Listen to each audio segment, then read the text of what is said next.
وہ ابراہیمی خیال کے جو مذہب تھے ان میں ہمیشہ جاری رہی، تاکہ کسی مذہب نے تعریف کر لی، تبدیل کر لی اپنے احکامات، اور پھر ظاہر ہے آخری نبوت کی، آخری رسالت کی، اور رسالت مآب صلی اللہ علیہ وآلہ وسلم کی تشریف آوری کی، اور قرآن حکیم بحیثیت آخری الہامی کتاب اس کے نزول کی ضرورت پیش آئی تاکہ اس سلسلے کو مکمل کیا جا سکے۔ اب یہاں پہ میں صرف ایک جو الہامی کتاب تھی اس کے حوالے سے میں آپ کو بتانا چاہتا ہوں کہ وہاں قربانی کی کتنی قسمیں سمجھی جاتی تھیں۔ ابتدائی دور کی میں بات کر رہا ہوں، اور یہ تورات کی میں بات کر رہا ہوں، اس میں 4 قسمیں قربانی کی سمجھی جاتی تھی۔ پہلی تھی، اس کو کہتے تھے اولا، اور اس کا مطلب یہ تھا کہ پوری قربانی۔ دوسری جو تھی اس کو کہتے تھے شلمیم، اس کا مطلب یہ تھا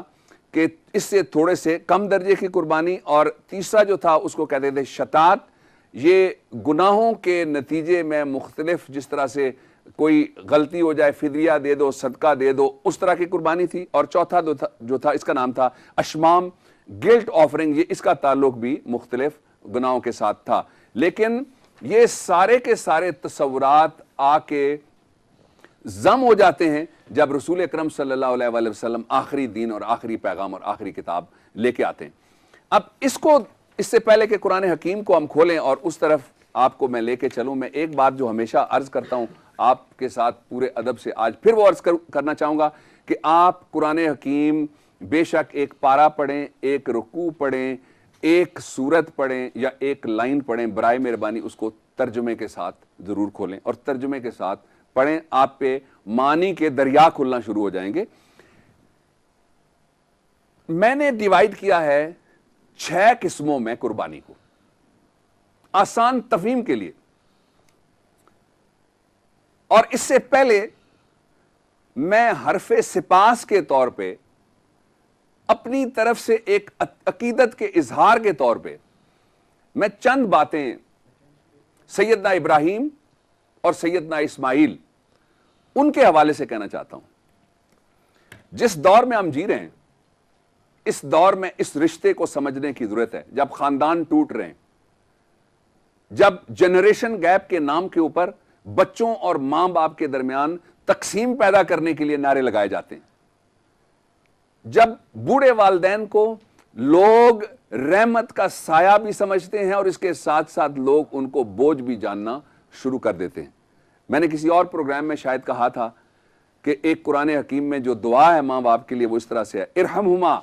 کما ربیانی صغیرہ، کہ ان پہ اس طرح مہربانی کرو، ان پہ اس طرح سے رب العزت رحم کرو،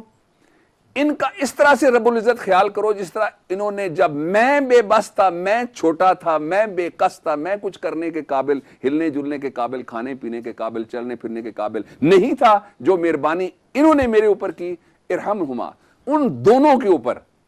میری والدہ کے اوپر بھی اور میرے والد کے اوپر بھی یہ دعا ہے، قرآنی دعا ہے۔ اب اس تناظر میں آپ دیکھیے یہ رشتہ کس لیول کا ہے۔ وادی غیر ذی زرع، مکہ مکرمہ ایک ایسی بے آب و گیا وادی جہاں نہ پانی ہے، نہ گھاس ہے، نہ زراعت ہے۔ اس وادی کے اندر تہذیب اپنے ابتدائی مراحل پہ ہے، لیکن جو تہذیب گھر ہیں، 2 نبی، ایک والد ہیں اور دوسرا بیٹا ہے، ان کی تہذیب آج کی اس صدی کی، آج کے وقت کی تہذیب سے بھی کتنی اونچی ہے۔ میں اس مثال سے، اس قربانی کی مثال سے اس بات کی وضاحت کرنا چاہتا ہوں آپ کے سامنے خواتین و حضرات، کہ والد فرماتے ہیں مجھے خیال آیا ہے کہ اللہ رب العزت میرے پیارے بیٹے تمہاری قربانی مجھ سے کروانا چاہتے ہیں۔ یہ انتہا ہے ایک باپ کی طرف سے قربانی کی۔ جہاں جہاں حضور اکرم صلی اللہ علیہ وآلہ وسلم نے، اللہ رب العزت نے پیاری چیزوں کا ذکر کیا اور کہا کہ ان کو تج دینے کے بعد تم صحیح محبت کا اور عشق کا آخری وابستگی کا دعویٰ کر سکتے ہو، وہاں اولاد کا ذکر لازماً آیا، اور اولاد میں سے جو اولاد نرینہ کو پریفرنس دی جاتی ہے آج کے معاشرے میں، وہ بھی سامنے رکھ لیجئے، صرف ریفرنس کے لیے میں بات کر رہا ہوں کہ نبی صلی اللہ علیہ وآلہ وسلم کے دادا نے، جد امجد نے جب اپنے بیٹے کو اپنا یہ خیال سنایا، اپنا یہ خواب سنایا، اپنی یہ بات سنائی، تو بیٹے کی تابعداری اور فرمانبرداری پر بھی قربان جایا جا سکتا ہے۔ تاریخ میں اس طرح کا دوسرا بیٹا پھر شاید کوئی تاریخ ڈھونڈ نہ سکے جس نے اپنی گردن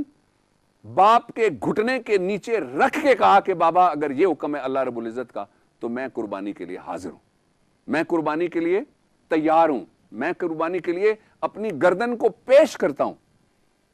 کوئی مفر نہیں ہے آپ کے رب کے فرمان کے آگے مجھے۔ اور وہ بیٹا لیٹ جاتا ہے، اور پھر اس کی شان دیکھیے کہ اس نے اس رشتے کی تقدیس کے پیش نظر کس طرح سے جانور کو تبدیل کر کے بیٹے کو بچا دیا، ورنہ باپ نے آنکھیں بند کر کے نہیں، کھلی آنکھوں کے ساتھ، ورنہ باپ نے کسی جوش میں آ کے نہیں،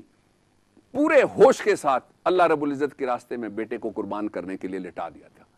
اب یہ اس کا کرم دیکھ لیجئے، اس کی مہربانی دیکھ لیجئے کہ کس طرح سے ریپلیس کیا گیا بیٹے کی جگہ ایک جانور کو۔ یہ پہلو تھا اس کا ایک جو بہت اہم تھا کہ باپ اور بیٹے کا رشتہ اتنا قریبی ہونے کے باوجود